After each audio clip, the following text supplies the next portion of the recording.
Olá, internautas. Eu sou Flávio Demarque. Bem-vindo ao Educar Convida, um bate-papo informal que leva a você a visão dos melhores profissionais em suas áreas de atuação. Hoje teremos os desafios dos profissionais de fotojornalismo e para entrar nesse universo de informação, temos convidados muito especiais que já estão prontos esperando por você.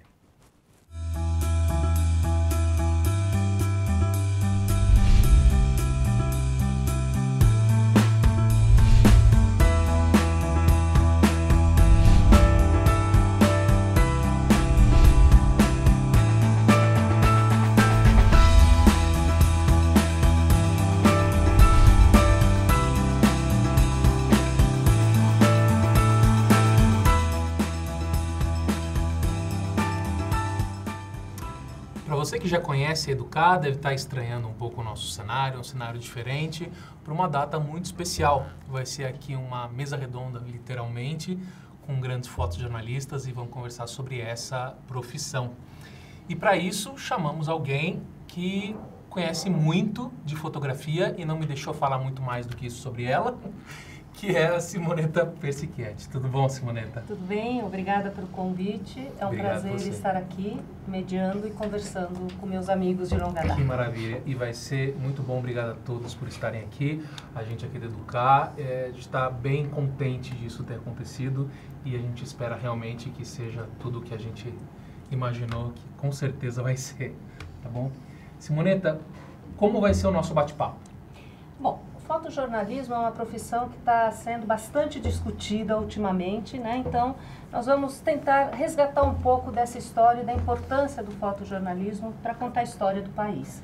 Para isso, nós decidimos eixos temáticos, relatos, né, narrativas de cada um deles, limites até onde podemos ir, então vamos falar de ética, dificuldade e sobrevivências, né? Qual realmente a função de um fotógrafo, de um fotojornalista? Ele é um contador da história ou ele é um herói? Né? Como ele se coloca dentro desse meio? Muito bom. E a gente aqui vai ser dividido em 3 blocos, todos hoje, mais ou menos 1 hora em cada bloco. E para você que está em casa, pode mandar sua pergunta, pode mandar sua dúvida para cá, que eu vou estar por aqui tentando passar as suas dúvidas para esse pessoal. Vamos começar, Simonetta?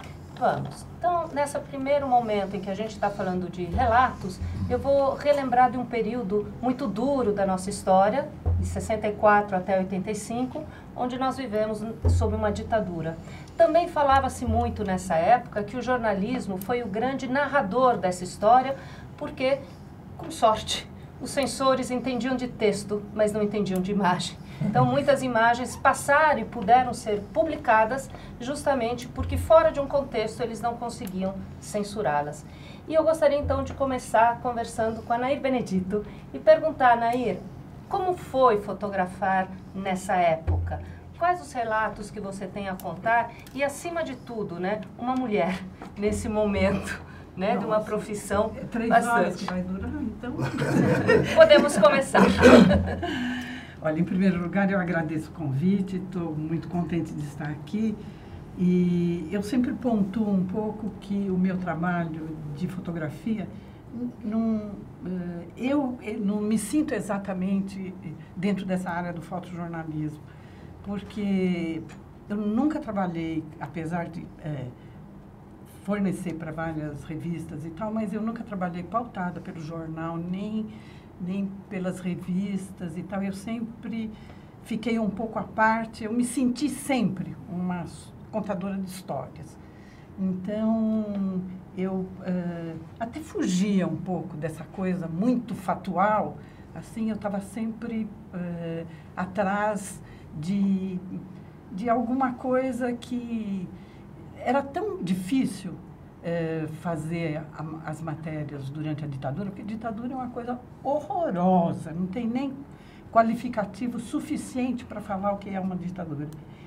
Então, era uma dificuldade tão grande da gente, que eu tinha eu queria que as minhas fotos, não por um egocentrismo, nada, mas eu queria contar essa história, eu queria que essas fotos que a gente estava... Porque, veja, na época da ditadura aconteceu N coisas nesse país, coisas importantíssimas, como o primeiro encontro indígena. Imagine, você está num lugar que está acontecendo um encontro indígena, onde, além dos indígenas, eles mesmos, tinha toda a sociedade convidada para participar e discutir as medidas que estavam sendo tomadas. Altamira, né?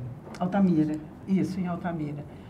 Outra coisa é o ABC.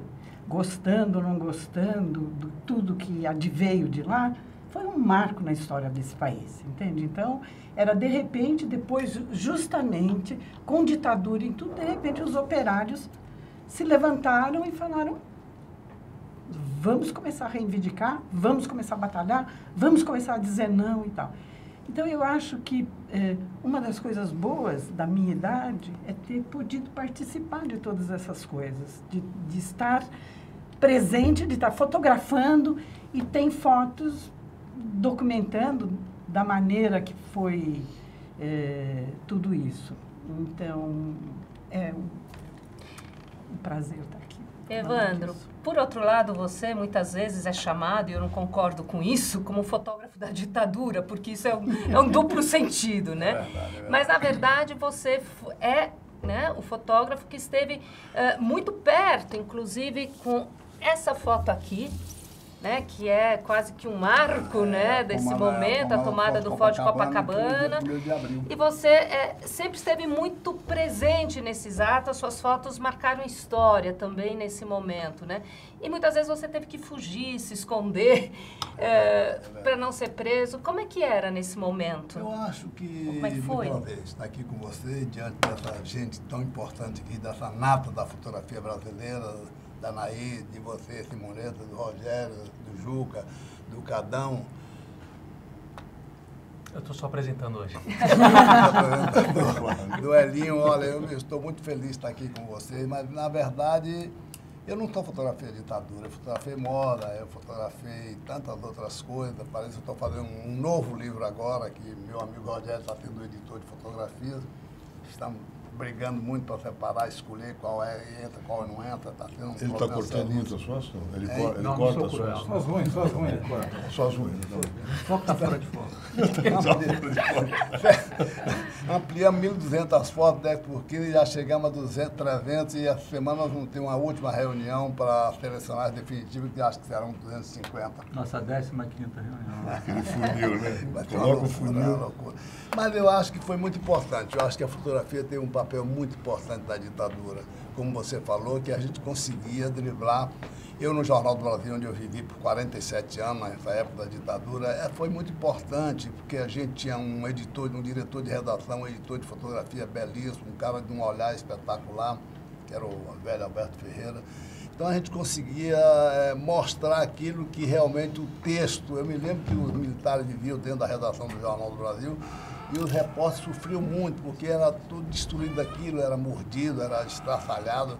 E a gente, através da fotografia, a gente conseguia driblar aqueles caras que não entendiam, não sabiam fazer uma leitura visual das imagens. Às vezes, é claro que a gente sofria muito, às vezes a gente era destruído. Mas acho interessante a gente colocar também que nesse momento aí o editor era Alberto Dini, né? O jornal, né, favorecia esse tipo de imagem. Não mudou, pelo contrário, existia, quer dizer, tinha um clima favorável a tudo isso. O Jornal do Brasil pagou caro por isso. O reportariado ali com uma certa liberdade de atuação, né, Van? Também era uma época em que o jornal era feito por jornalistas, né? Não eram as grandes empresas tomando conta, né? Onde nós não éramos pautados. A gente saía para fazer o nosso olhar, a gente fazia, era preso, enfim, quantas vezes eu consegui correr e ser apreendido, material preso, tomado, mas a gente conseguia derrubar. Eu me lembro da foto da ditadura, da passeata do 100.000, perdão, onde a gente escolheu aquela foto abaixo da ditadura e povo no poder. Foi um dia maravilhoso, um dia glorioso, um dia que a gente achava que o Vladimir seria morto ali e nada aconteceu. Foi um dos dias mais memoráveis da minha cobertura ali, daquela passeata de 100.000. E aquela foto abaixo... Vladimir Palmeira? Vladimir Palmeira, foi um grande líder estudantil.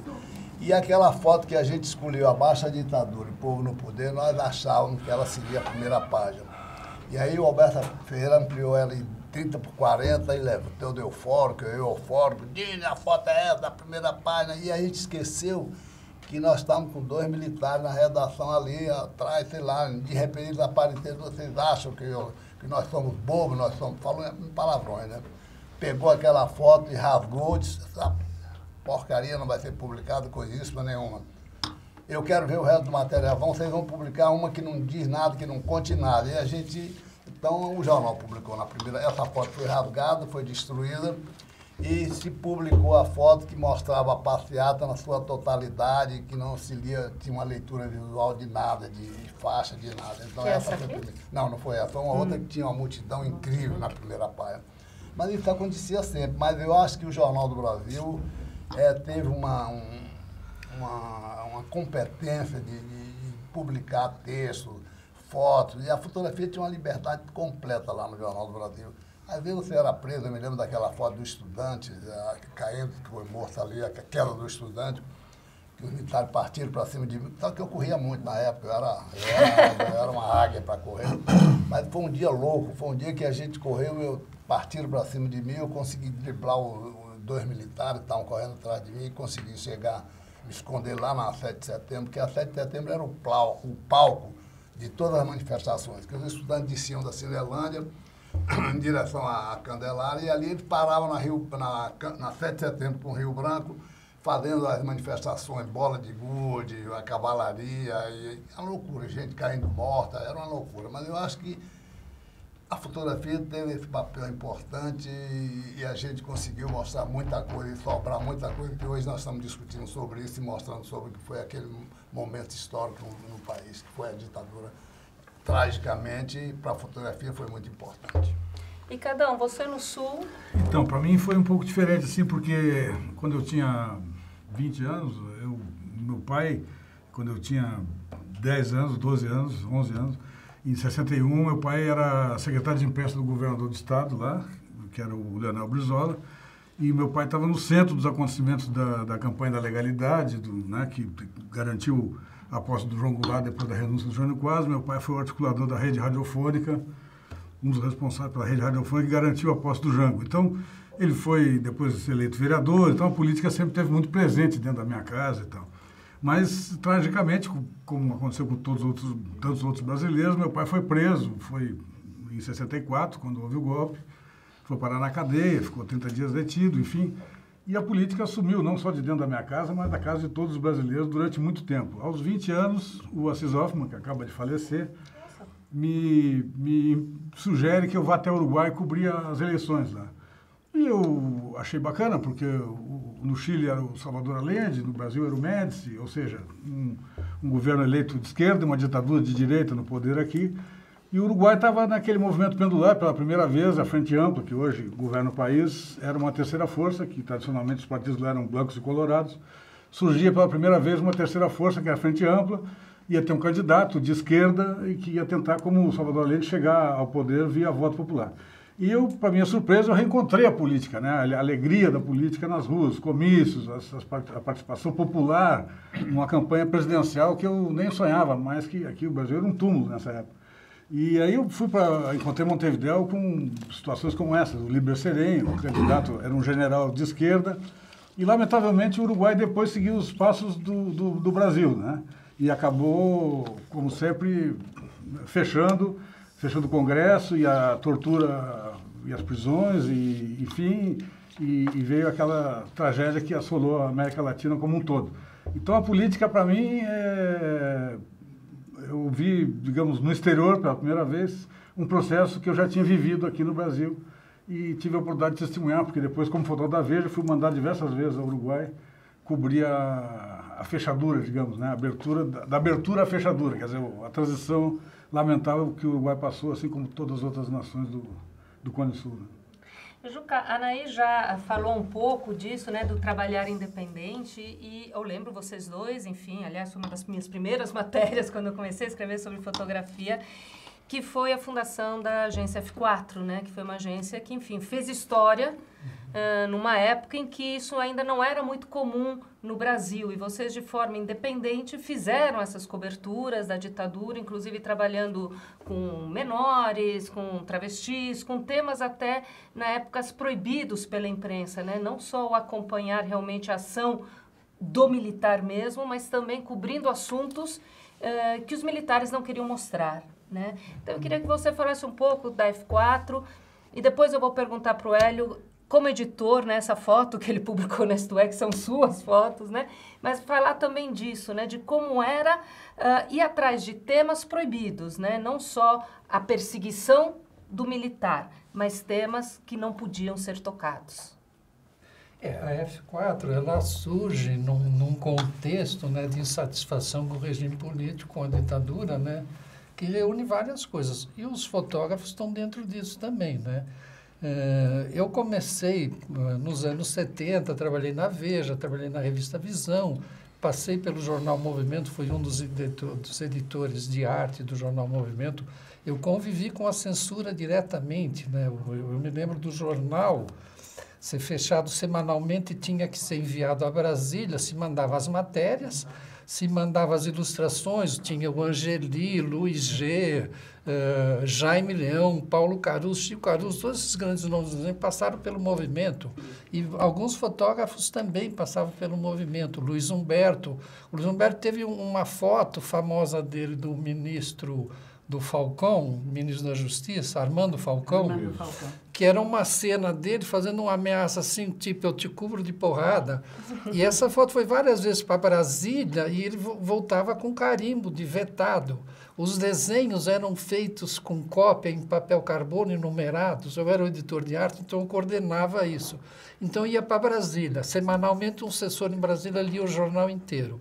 Então, a gente, quando o correspondente pegava, o desenho número 30, vetado, a foto número 40, que eram xerocadas para não estragar os originais, e também para os desenhistas não perderem tempo.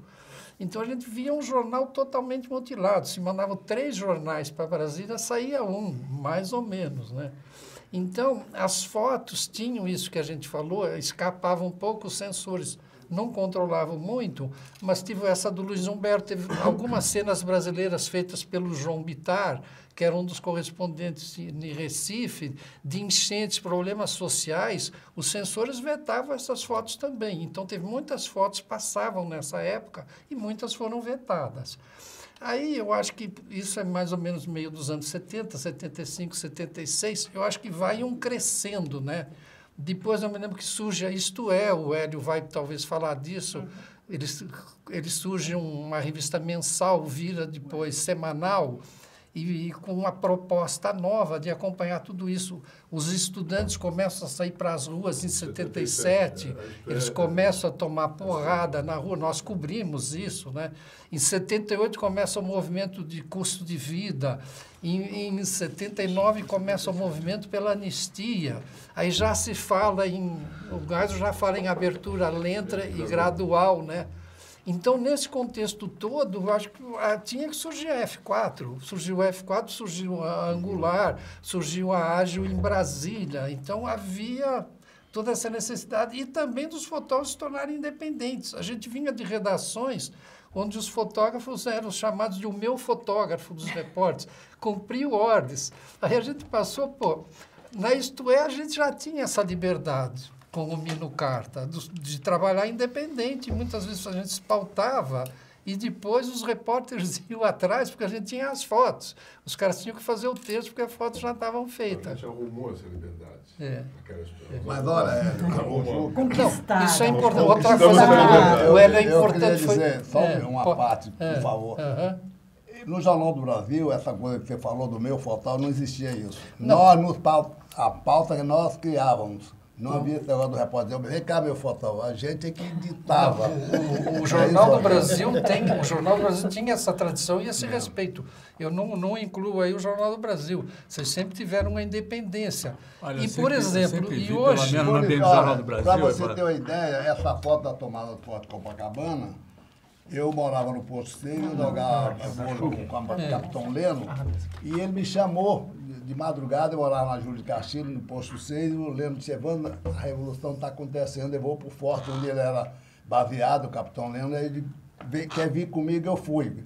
Pus a laica debaixo da camisa, avisando assim, esse bate continência também, se passar, passou, se não passou, você se lasca, porque... Aí chegamos lá, ele bateu, eu bati continência também, falei qualquer bobagem lá, para entender.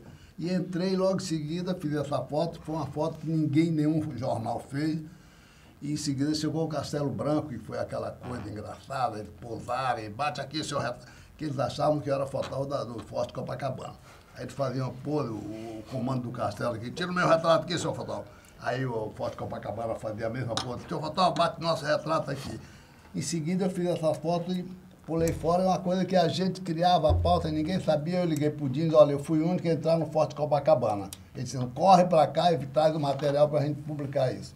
E aconteceu essa coisa do Forte Copacabana com o Castelo. Eu não sei se eu estou sendo ingênuo, mas no nosso ambiente lá do JB, sempre que fui chamado de meu fotógrafo, eu acho uma atitude carinhosa.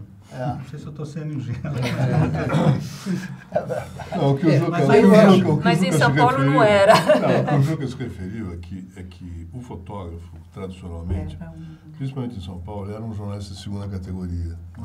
No Estadão, onde eu trabalhei, em toda parte, era isso. Com exceção do JB até. Até porque a moeda desse negócio da gente é informação. E a gente tinha essa moeda de segunda mão, tá certo? Então, eu lembro que no Estadão a gente era pautado por papeletas. Papeleta azul era do Estadão, papeleta cor-de-rosa da cor do Evandro. Olha o serviço.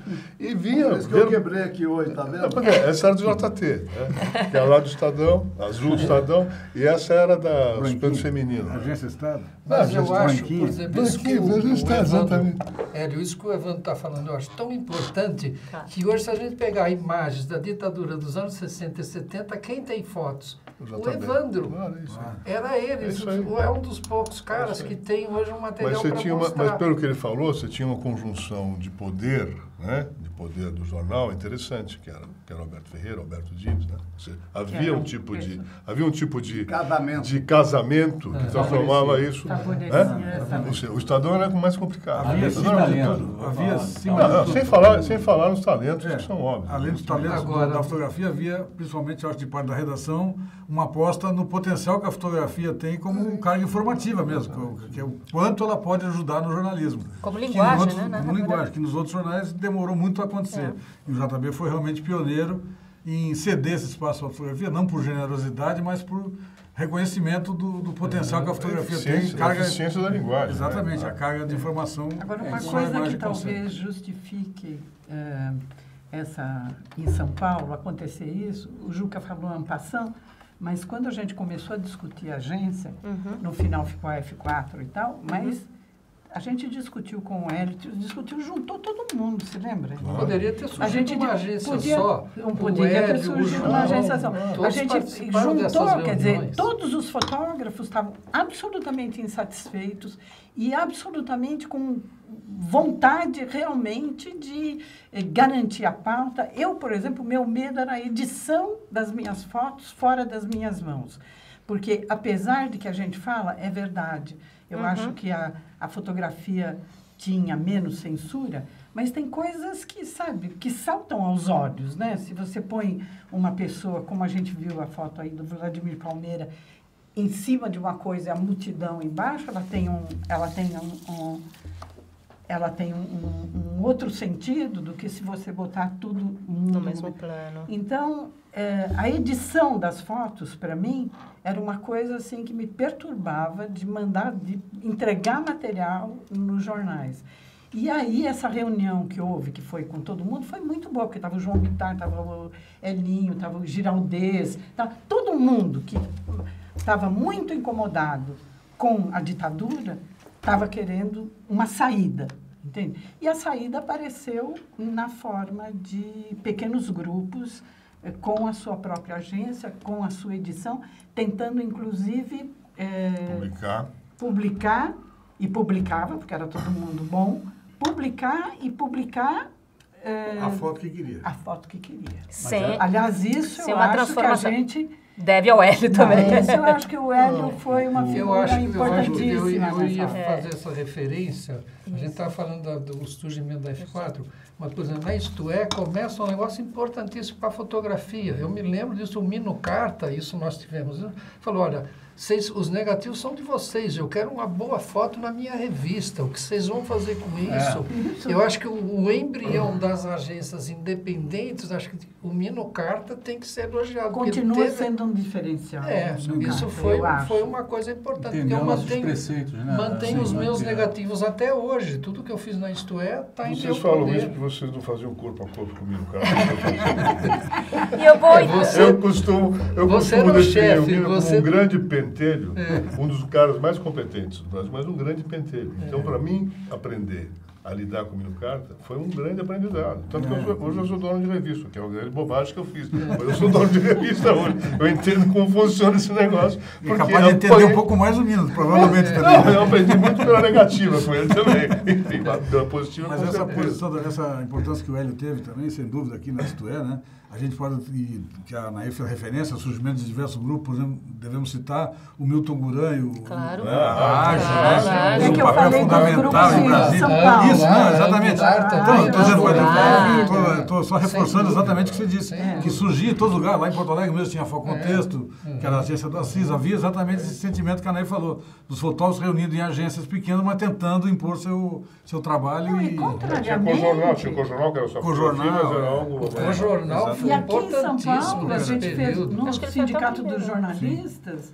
a gente, enquanto fotógrafos, éramos um grupo muito mais politizado e muito mais preocupado com isso do que os próprios jornalistas. Sim, sem dúvida, muito Sabe, articulado. Os né? fotógrafos chamavam atenção no Sindicato dos Jornalistas, assim, quando a gente entrava já com pauta, querendo fazer as nossas pautas. Fazer preços, e tal. elaborar preço. preços. Elaboramos uma Tabela tabela mínima. de preço, tabela mínima. Fundamental esse período. Não, São Paulo é uma cidade Sem dúvida. elitista e elitizante. Então, eu acho que os fotógrafos mostraram, na prática, que aquele elitismo com que se olhavam os fotógrafos não tinha nada a ver com nada. Entendeu? Quer dizer, na prática, nós ultrapassamos em muito o que estava se discutindo os jornalistas na parte teórica, como atuar num momento especial daquele. Eu vou pegar carona um pouco em tudo que vocês estão falando, e antes de falar do Hélio fotógrafo, o Hélio editor, né? Que acho que teve um papel importante, justamente, que vocês já nomearam, né? E retornando um pouco ao Juca, antes da gente falar também com o Rogério, lembrar dessas duas fotos, né?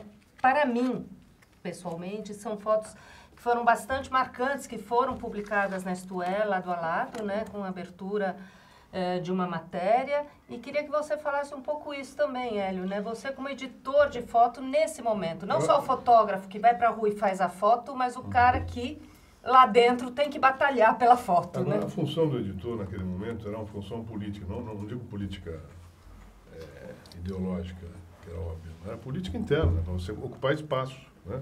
Evitar isso que a gente estava falando, que o seu material não fosse mal usado, né? Que o seu material fosse entendido, bem editado. Então, naquela época, para quem está assistindo agora, tinha uma coisa que chama-se contato negativo.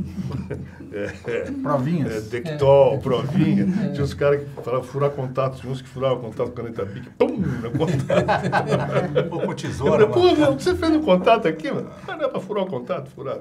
Mas, enfim. Então, a função do editor de fotografia, que era uma coisa muito rara, a Veja tinha o Sérgio Salles, né, porque eu era editor da Isto É, era mais política, né? Era ocupar espaço e se fazer ouvir e ver o material que você estava produzindo, né? E, enfim, eu aprendi isso com o Mino muito... Mino Carta, né? Com o Mino Carta, muito na regência operística do Mino, né? Aquela coisa... Imperial. Meio imperial, meio humilhante, meio mussolínica, né? Mas que me foi muito útil, porque eu aprendi a fazer grandes malandragens no bom sentido, né? Ou seja, sentava para paginar com uma pilha de fotos da Agile, da F4, da Angular e do staff da Isto É, e eu não tinha muita informação, né, no começo, né? Aí falava, essa foto aqui é boa, tal, o Golbery, mas eu fiquei, boa, por quê? Eu não estou na matéria e tal, né? Aí, de esporro em esporro, na época tinha uma coisa também que ninguém sabe o que é hoje, a Telex, as matérias vinham de longe, uma maquininha que fazia saiu um monte de papel ali, com as matérias e tal. Aí eu fui ao teletipista, que tomava as cachaças, e ele botou uma cópia para fotografia lá. Então, antes de sentar lá com o Mino Carta, eu lia tudo. Eu lia Brasília, quem mandou Brasília? Ah, tá aqui, assim, assim. Então, chegava a sentar na minha hora. O negócio é o seguinte, o Golbery tá falando com o Figueiredo, tal coisa, então não tem essa foto aqui, porque eu acho que essa é a melhor foto e tal, dá para abrir com essa aqui. Então, você paginava junto com o cara. Você sabia mais que o cara, né? Aí que você ia ocupando espaço, entendeu? Então, essas fotos do Zucca, isso aqui era... Uma foto dessa série foi capa da revista. Isso era a Praça da Sé, aquela coisa da busca desesperada. Nossa, hoje o meu Isso é sonho... 79, né? 78. 78. O sonho hoje, a Anaíra disse que não é uma fotojornalista e tal, mas o meu sonho é ser um que se chama de documentarista. Né? Documentarista. Coisa que dá para você fotografar um monte de coisa. Porque o fotojornalista fica buscando o símbolo. Está aqui olha o símbolo aqui. Fechou, né? Está aqui o símbolo, né? Matou a pau aqui, isso aqui dá para dar uma página inteira de jornal. Né? Agora, o gozado é que a gente fala dessas fotos, Zé, essas fotos tem um erro grave aí, né?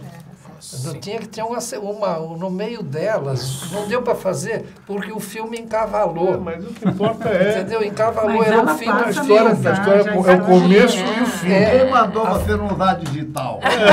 Mas nessa época não tinha.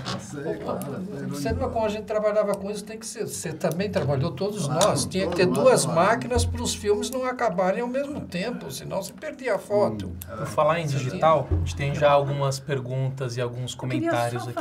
Mas eu queria só que o Rogério também falasse um pouco da experiência dele nessa época. O Rogério, aliás, fala pouco e baixo. É bom. Ele é muito discreto, é uma das virtudes dele. Eu só queria 2 minutinhos, só falar sobre coisas assim. Por exemplo, quando o Elinho citou, que eu falei, não quero ser fotojornalista, que eu falei. Por exemplo, isso daqui, para mim, é a imagem da posição da igreja naquele momento, que também foi um fator determinantíssimo, importantíssimo. Na abertura democrática, a igreja... eu até estou gostando de falar disso, porque agora eu não teria chance de fazer a mesma coisa que foi feita ali. A posição da igreja nesse momento, e eu acho que essa foto... para mim, a hora que eu estava fazendo, me deu uma puta felicidade de estar fazendo, porque eu falei, pô, estou colocando a igreja num papel merecido dela, e, felizmente, essa bandeirinha aí ajudou bastante a colocar junto com os arcos e tal. Voltando à igreja, só para citar, só antes de passar para o Coitado do Rogério. Não quero deixar o Rogério falar. Eu vou falar. Ditadura, tá vendo? Evandro só falou para por completar a ele. informação que a Nair falou da igreja, essa foto dos policiais e a igreja no fundo, ó, por exemplo. Essa foto acabou depois, tempo que saiu na história, quando o Papa voltou, aquele Papa polonês em 1880, veio ao Brasil. Antes ele vinha, a Stern deu essa foto em página dupla sobre a igreja que o Papa ia encontrar no Brasil.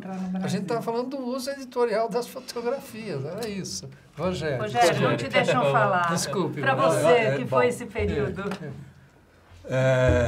Como introdução, eu estou calado aqui observando e me dei conta que eu estou assim, numa mesa que tem a ver com as minhas origens. Tá? Quer dizer, eu fui da F4 e tinha aqui o Juca e a Nair como grandes referências. Né? Fui estagiário do Evandro, né, depois fui editor do Evandro. Peraí, diminui um pouco. Quando eu virei editor, a primeira coisa que eu fiz, eu vim a São Paulo conversar com o Hélio. E ele me deu uma grande receita do bolo, né? Como montar uma equipe, que ia fazer uma grande besteira, né? E o Cadão foi meu chefe na Veja Rio, na sucursal da Veja. Não. Então, E a Simoneta foi o quê? qual? Entrevistadora, fui amiga, só te entrevistei. Foi uma pessoa que está nessa história com a gente. Esse negócio de chefe não é verdade. Na verdade, nós dividíamos lá, porque eu sempre tive maior apoio. Aliás, quando cheguei no Rio para trabalhar no Escola da Veja, a primeira pessoa que eu queria ter ao meu lado foi o Rogério. A gente tentou uma primeira investida contra ele, refratário, preferiu continuar no Jornal do Brasil, mas depois a gente conseguiu convencê-lo, ele veio trabalhar na Veja, foi um parceiro... Quando havia vida inteligente. Excelente. Na Veja. Quando a Veja era Uma outra Quando havia Veja, né? Uma outra Mas Veja era muito boa. diferente Nós dessa. fazíamos 5 revistas que foi uma, né, cara? E que foi uma perda lamentável, mas depois ele voltou. Tá bom. Bom, Rogério, continua, eles te cortam. eu comecei no jornalismo, como o Juca falou, em 79 ali, eu estava saindo da faculdade e estava virando estagiário do Jornal do Brasil. Então, eu não peguei a dureza das ruas que o Evandro encarou, né? Quer dizer, o meu processo aí começa na anistia e vai até as diretas já, né? Quando eu saí da faculdade, eu já tinha quando eu entrei no Jornal do Brasil, eu já tinha consciência de que a função de fotojornalista, do jornalista, né, era a interface pensante entre o fato e o público, o leitor. Essa consciência eu já tinha. Mas o que mais me fascinava, né, era ouvir as histórias do desempenho dos fotógrafos nesse processo da ditadura, né? Era fascinante para mim, por exemplo, ouvir histórias do Evandro, do Rubens Barbosa, do Rony Telpa, toda a equipe do Jornal do Brasil, as estratégias, como é que a gente faz. A gente enterra filme nas praças, nos jardins, para resgatar depois, né, Evandro?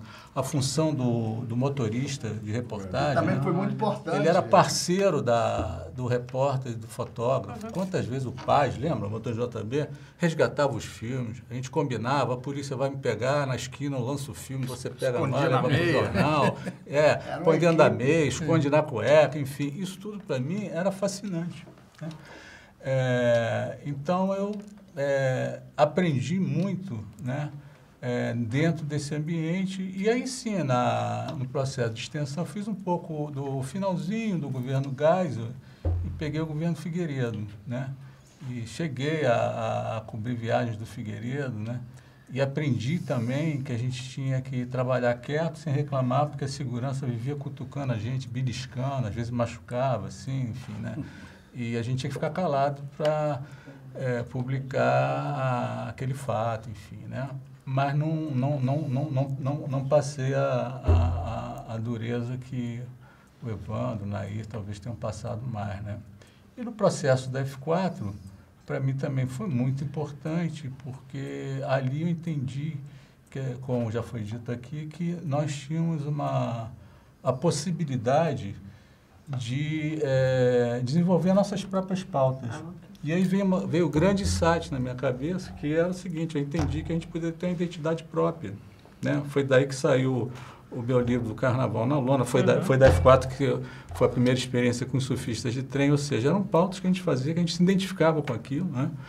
E então é isso. Aí eu comecei, mas por aí.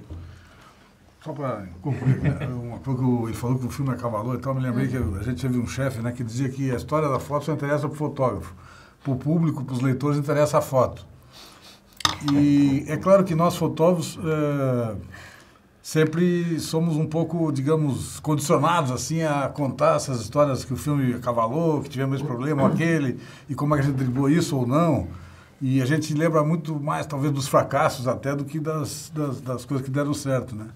E a história de que a história da foto só interessa para o fotógrafo, não interessa para o leitor, também não é muito verdade, porque a gente vê que até hoje a história das fotos continua sendo muito debatida. Claro. Se a foto do Roberto Capa lá do Soldado Espanhol é verdade ou não é, se foi uma cascata, como a gente chama, o beijo, assim, né? O que é simulação, o que não é, o que é a carga simbólica de cada foto, independente dela ter sido armada ou não, enfim, é uma discussão eterna. Então eu acho que a história da foto interessa sim muito para o fotógrafo, para a gente aprender com os erros e com as experiências dos colegas, mas a história da foto interessa para todo mundo. Claro que sim. Mas antes da gente também falar do digital, né, que você estava falando, da contemporaneidade, esses anos que a gente está falando de ditadura brasileira também foram anos de ditadura na América Latina, né? E vocês também tiveram experiências em sair do Brasil e cobrir, né? Você, o Uruguai, você foi para El Salvador, o Hélio também, você para o Chile, Pinochet, tudo, né? Fotografou o Neruda morto. Então foi um período também que a gente fala Brasil, Brasil, Brasil, mas a América Latina como um todo tinha um pouco essa dificuldade, né? E a gente também, acho que estava num processo de reconhecimento de que a gente fazia parte desse... latino-americano, né? E desse mundo mudando, né? Desse mundo se transformando. A fotografia, inclusive, é uma coisa que para mim foi uma surpresa enorme. todo mundo, todos os fotógrafos sabiam fotógrafos europeus, americanos e tal. Ninguém sabia nada do Peru, ninguém sabia nada da Bolívia. E continua não sabendo, isso que é o pior, né? Melhorou, Melhorou, mas... O único do Peru que é reconhecido é o Martin Cham. Os governos se comunicavam muito bem. Mas a parte da Operação Condor, enfim, que era a questão dos governos, existe uma arrogância brasileira com relação à América Latina. Isso existe mesmo. Existe, a parte toda, claro. a coisa normal das brincadeiras fronteiriças entre gaúchos e argentinos, que é engraçado e tal, mas tem uma arrogância brasileira. Também entre gaúchos e brasileiros. Né? Também entre gaúchos e brasileiros. Principalmente, eles cantam o hino deles, né? Eu fui, só rapidinho, eu estava num estádio de futebol, pela primeira vez eu vi o seguinte: boa tarde, o locutor oficial do estádio, boa tarde, gaúchos e brasileiros. Aliás, estava com o Leonel, seu filho. Você fez um resgate, né? Cada um. Foi matéria lá do... Ou não, estou enganada. Lá no Uruguai, dos sequestros, né?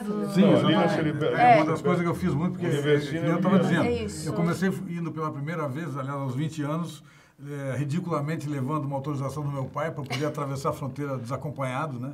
Então, eu era um aspirante de fotojornalista. Um piá. Ganhei o apelido de Tiquilim de Pelo Largo, como chamavam, porque eu usava um cabelo grande assim, e eu sentava numa mesa com gente qualificada como o Milton Carlos, o Paulo Totti, o Carlos Brickman, enfim. Era uma galera que estava lá cobrindo, porque a eleição do Uruguai era muito importante, e eu... São grandes jornalistas, vamos falar. Isso, exatamente, grandes jornalistas de texto, né? E eu ficava rouco de tanto ouvir, porque eu não tinha coragem de dizer absolutamente nada, ficava ouvindo. Mas isso me ajudou muito a entender exatamente o que estava acontecendo. Inclusive, quando a Veja me mandou depois para a Polônia fotografar o Papa, né? E João Paulo II, que o Juca fez a referência, há inclusive quem diga que o comunismo no mundo sofreu o primeiro baque, a queda do Muro de Berlim teria sido só, digamos, a gota d'água. Mas a primeira grande paulada que o comunismo teve foi exatamente quando o Vaticano elegeu um papa de um país comunista, porque a Polônia na época era um país comunista.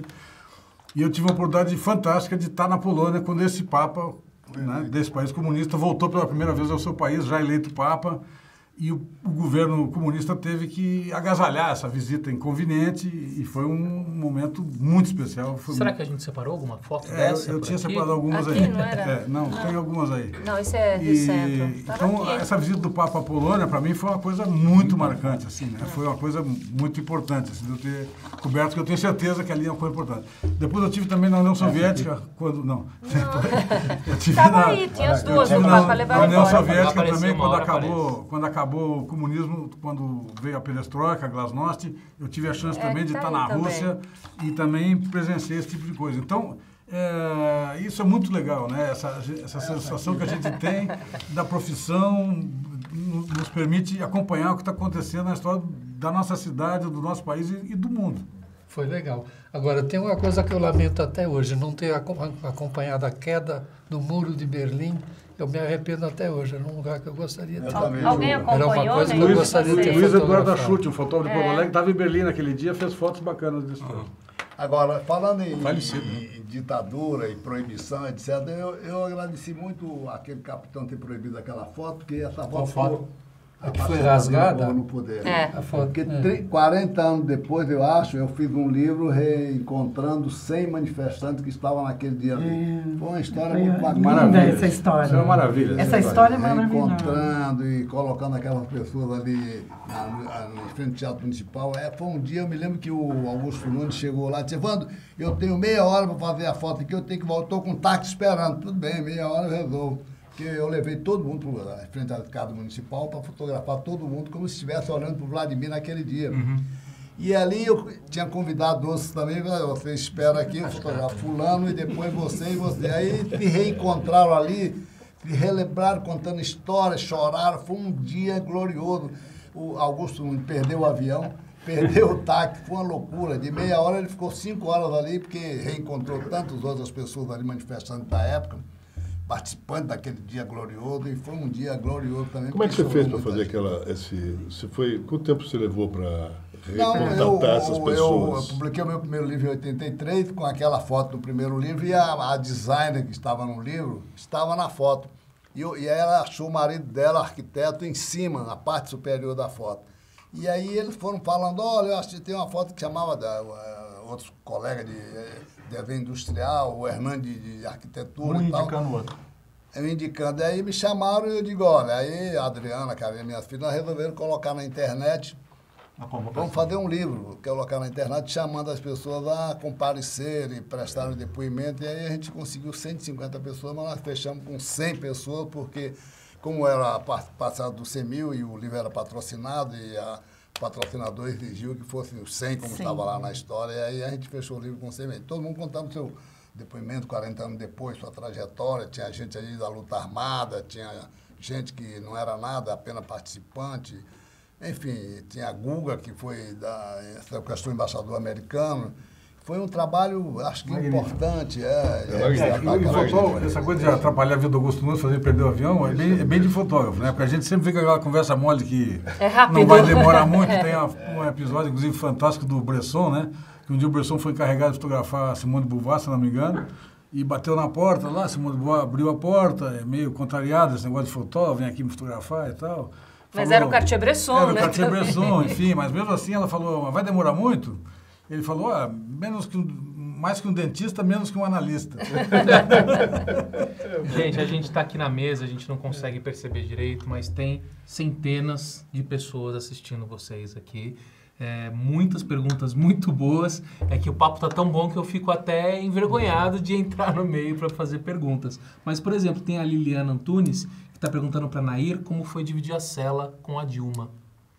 Opa, essa está bem informada. Bem informada. Bom, eu não dividi a cela, propriamente dita. Eu dividi a cadeia, né? Eu estava numa cela, a Dilma tinha algumas celas e tal. Foi uma experiência absolutamente... Isso foi no DOPS, né? Não, na Tiradentes.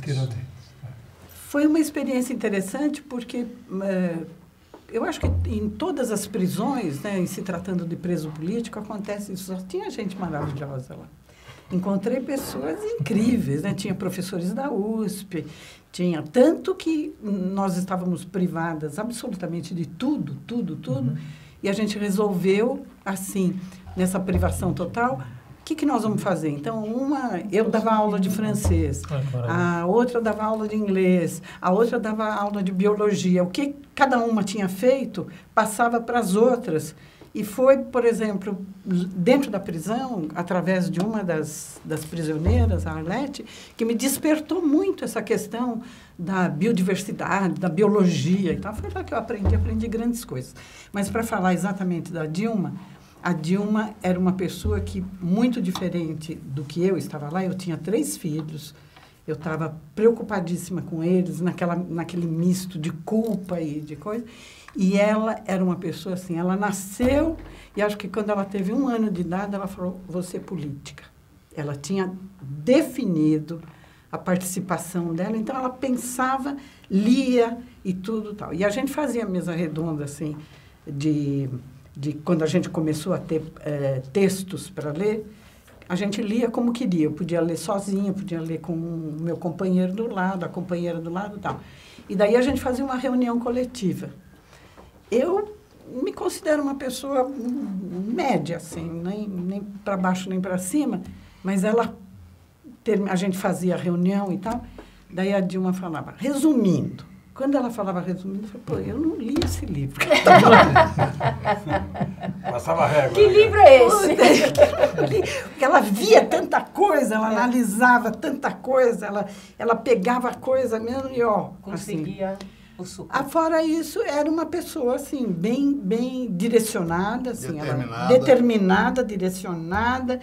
Ela é um pouquinho mais jovem do que eu, a Dilma, mas ela tinha muito, dava para perceber assim, o foco dela estava muito mais acentuado e tal. E por quanto tempo? Na realidade, não foi muito tempo, porque eu saí, ela entrou bem depois do que eu estava. Quando ela entrou, eu já estava presa há uns 6 meses, mais ou menos. Passou tudo isso? Eu passei 9 meses. Caramba! Quando ela entrou, já tinha ficado uns 6 meses e daí eu saí com 9 meses. Quer dizer, a gente ficou junto 3 meses. Mas foi uma experiência, não só pela Dilma, mas por todo mundo que eu encontrei lá, abriu muito para mim. Como é que foi sua prisão? A minha prisão, na realidade, foi... Por nada? Não, por nada nunca é, viu? Apesar do que a gente diz.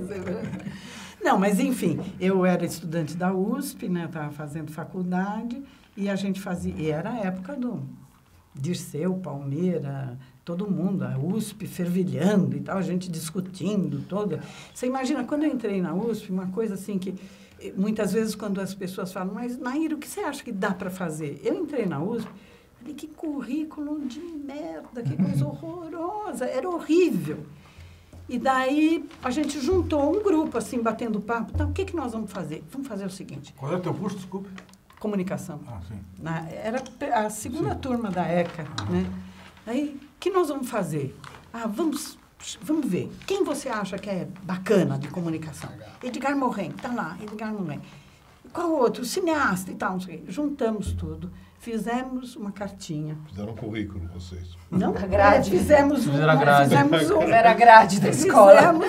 Convidamos todo mundo para vir dizendo, não temos dinheiro, vocês vão ficar na nossa casa e tal, mas estamos na USP, né? A USP é a USP.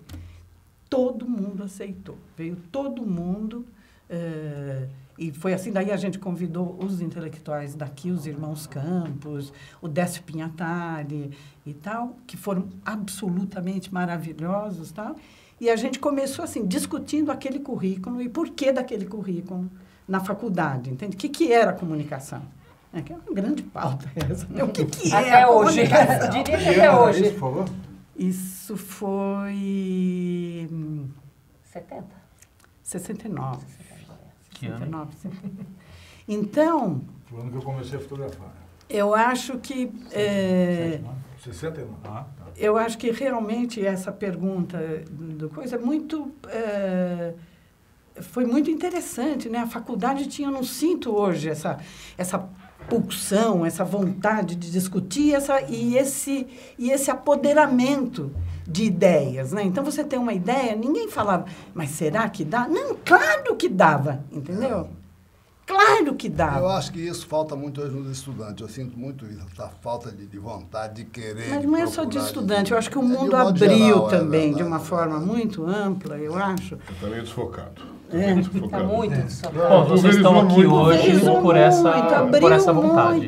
Abriu Não, e tem o seguinte, muito, e daí é difícil. No caso nosso, no caso do Brasil, nessa história, a nossa história eu acho que é um pouco mais fácil na nossa época, a gente tinha um alvo muito nítido, que era a ditadura. Então, como jornalista, como fotojornalista, a gente não tinha nenhum prurido em ser tendencioso. Nós éramos contra a ditadura, claramente contra a ditadura. E Então, todos do mesmo lado, com exceção dos que apoiavam a ditadura. Exatamente. Então era mais fácil. As Hoje, manifestações tinham palavra de ordem, né? Hoje a coisa é meio difusa, você não sabe. Não, eu acho que abriu demais, e a internet também tem esse papel, não sou contra. Só de cinza não, tem 50 mas tons tem hoje. essa... Mas eu acho que a gente... Você andou lendo, hein? A gente está acostumado com preto e branco. Eu acho que a gente Você era tinha esse nova poder. zona, A era gente bom. achava que essa Câmara tinha um poder. Olha, nós estamos aqui para lutar contra a ditadura, porque nossa arma é essa. E a gente saía para a rua para defender isso. mas hoje banalizou essa arma. É. Hoje as coisas, até por nossa culpa, porque a gente usou muito isso aí, né? Banalizou, está banalizado. Eu cobri uma guerra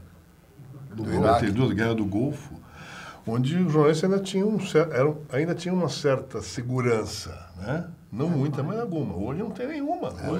Hoje há uma banalização, que nós somos também De uma certa responsáveis, maneira. porque a gente mostra... Cadê a foto do sangue? Né? Eu lembro que... Você vê o fenômeno da mídia ninja, do fora do eixo, como fator de banalização do processo ou não? É uma faca de dois gumes. Não dá pra, e você não pode ignorar um gume que é excelente, que mostra as coisas. Tá? Ignorar, não vi. O gume excelente, né? Aquele que corta a seu favor. Não dá para ignorar, porque, enfim, é o nosso trabalho, né? De contar a história, de olhar, registrar e relatar. Né? É o que a gente sempre fez, de maneiras diferentes, tecnologias diferentes. Eles fazem isso, metem a cara, assim como a gente metia a cara com 20, com 24, então se enfiava, né? Eles fazem isso com tecnologia melhor. Agora, se você fizer um olhar semiótico aí nesse negócio, banalizou, né? Banalizou. Nós derrubamos tabus, né? Ou seja, tabus da morte... Tem um aspecto que eu acho interessante, que você formaliza uma comunicação, né, fora do modelo tradicional, comercial, do sistema de comunicação. Isso é interessante. Isso é interessante. Acho até revolucionário. Acho muito bom, acho muito bom. Até baixei aquela application que tem lá, que você pode via Twitter, apertar um botãozinho no celular e gravar tudo isso aqui e mandar pro ar no outro. Isso é sensacional. Real, né? Isso é sensacional, maravilhoso. Não estou falando isso. Eu estou falando uma coisa um pouco mais ampla do nosso trabalho, né? E da banalização do uso dessas imagens. Eu acho que isso a gente pode discutir mais... de anestesiar, né? Mais na frente. Um volume tão grande de anestesiar as pessoas, ninguém mais quer tomar muito Mas não adianta, não ignorar isso aí. Sem interromper vocês, acho que a gente pode falar isso mais quando a gente falar em sobrevivência e também falar da sobrevivência da profissão, que acho que esse é um tema... Tem os eixos, né?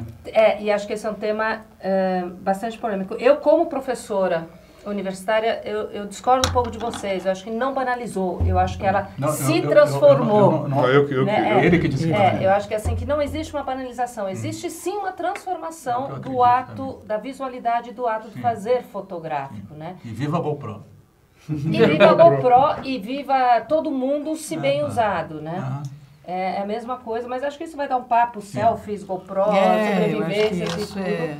Mas não banalizou. Eu acho que ela se mudou e se transformou, né? Tem muito espaço. E eu vejo o fotojornalismo voltando com muita força, ao contrário do que preconizamos. Está morto, não morreu. É o contrário. Ele volta porque é outro jornalismo, é outra sociedade, né? Isso que a gente está falando um pouco.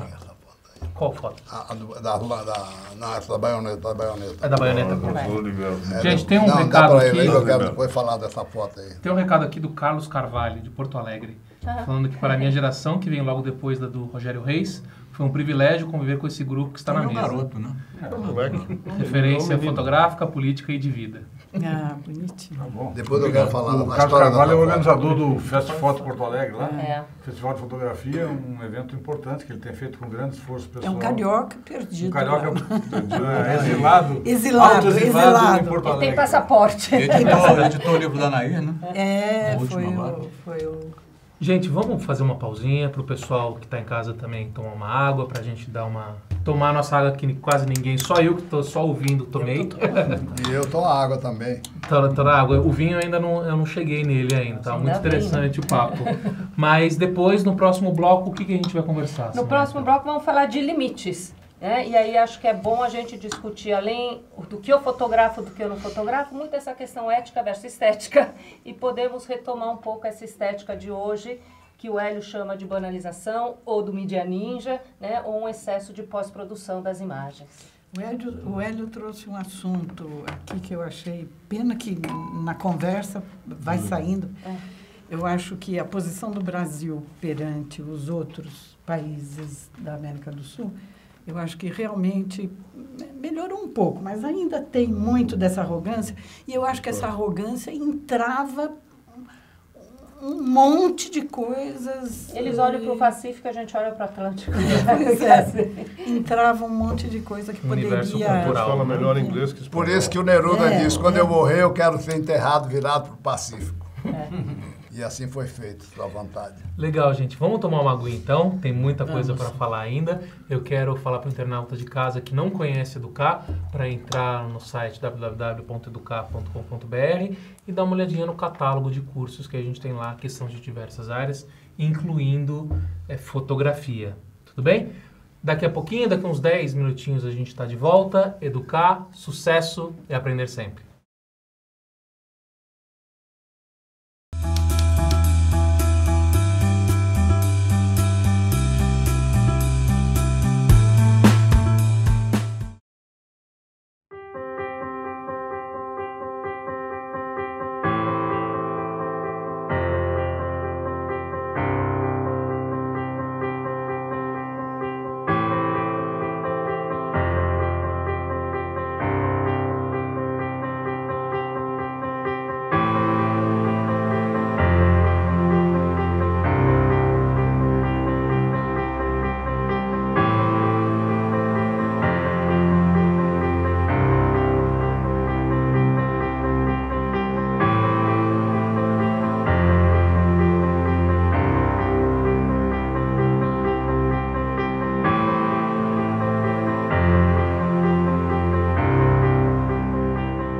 A luz que irradia dos retratos é invisível. Como uma aura, eu sinto a sua presença.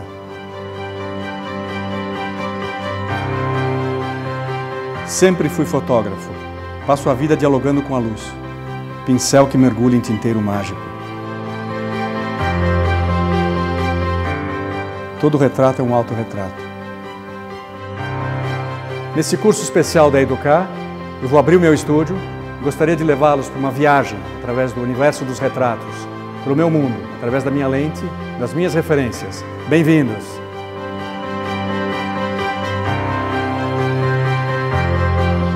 Nessa nossa viagem, seremos guiados pelas nossas mãos. Os 10 dedos das nossas mãos, para mim, são os 10 pontos fundamentais do retrato. Na mão direita, o visível, aquele que fica em frente da máquina, que é o rosto, a pose, a roupa da pessoa que você está fotografando que vai te informar. O fundo, onde ela está. E um prop, algum objeto que talvez você use para fazer esse retrato. Do outro lado, o lado invisível, é a sua assinatura visual, a sua retórica, a sua linguagem. É a mão esquerda, que é o invisível, é o que ninguém pode tirar. É a história que você vai contar com o foco, com a lente, com o ângulo, com a cara que você vai dar, com o filme que você vai escolher.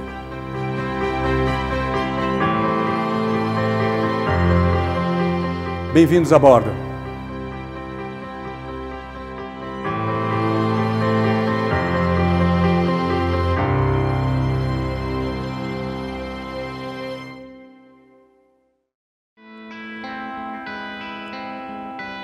Quando eu entrei na faculdade, a primeira pergunta que o professor fez foi que ramo da fotografia que a gente queria seguir. E aí eu respondi para ele que eu queria fotografia social. Aí ele me perguntou assim, casamento, batizado? Eu falei, não, eu quero fotografar os problemas sociais. Eu sou a Amanda Salles, fotojornalista e professora de fotografia. Eu comecei no fotojornalismo porque eu queria produzir imagens que despertassem um senso crítico nas pessoas. Eu sempre gostei muito de trabalhar com as zonas periféricas da cidade, né? Fotografar as comunidades, a luta por moradia, dos sem terra, dos sem teto. O fotojornalista, na verdade, ele tem essa característica de querer conscientizar as pessoas desses problemas.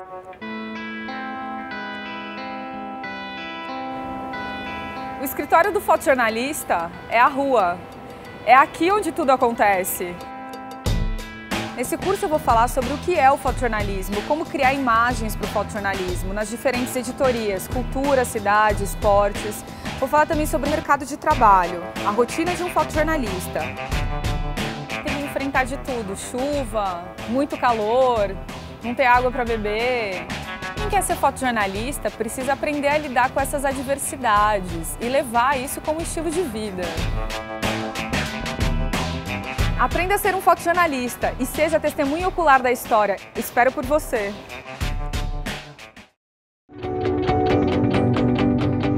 Antes da fotografia digital, cada clique só poderia ser visto depois de horas. Pensar a foto era ainda mais importante. Tínhamos que ser certeiros. Com a era digital, muita coisa mudou. Convido você a voltar no tempo e, com esse curso, explorar a fotografia analógica e toda a magia da revelação de filmes. Eu sou Diego Rousseau, fotógrafo há mais de 30 anos e iniciei minha carreira como laboratorista. Ampliava minhas fotos em preto e branco para mim e para outros fotógrafos. Hoje, eu dou workshops e cursos sobre fotografia analógica. Esse curso, Câmeras Analógicas e Revelação, é para você que ama a fotografia. Vamos ver o histórico da fotografia, aprender de onde viemos e até onde chegamos. Vamos aprender sobre processos de revelação e ampliação, como melhorar o seu processo hoje digital a partir do conhecimento da fotografia analógica. Você vai aprender a fotografar em preto e branco, revelar seu filme, fazer provas, ampliações, retoque e ajustes das ampliações. Vamos aprender a escolher filmes, papéis e até aprender a montar seu próprio laboratório. E ainda eu vou te ensinar a fabricar uma pinhole, uma câmera de lata e outra de caixa.